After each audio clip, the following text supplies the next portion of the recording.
وإذا أنعمنا على الإنسان أعرض ونأى بجانبه وإذا مسه الشر كان يئوسا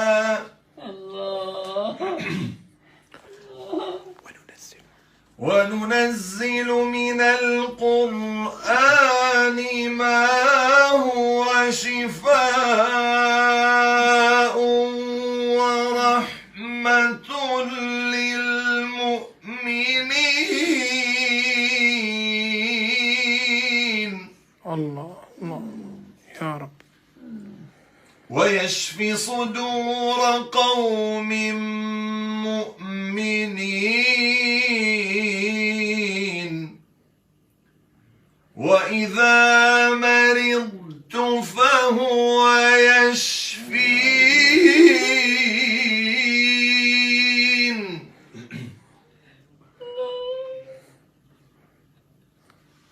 وشفاء لما في الصدور.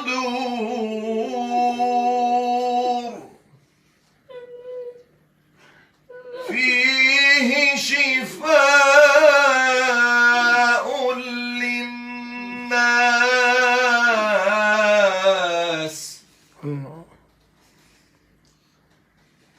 بسم الله الرحمن الرحيم. الحمد لله رب العالمين.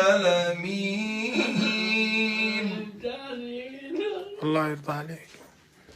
الرحمن الرحيم مالك يوم الدين. إياك نعبد وإياك نستعين.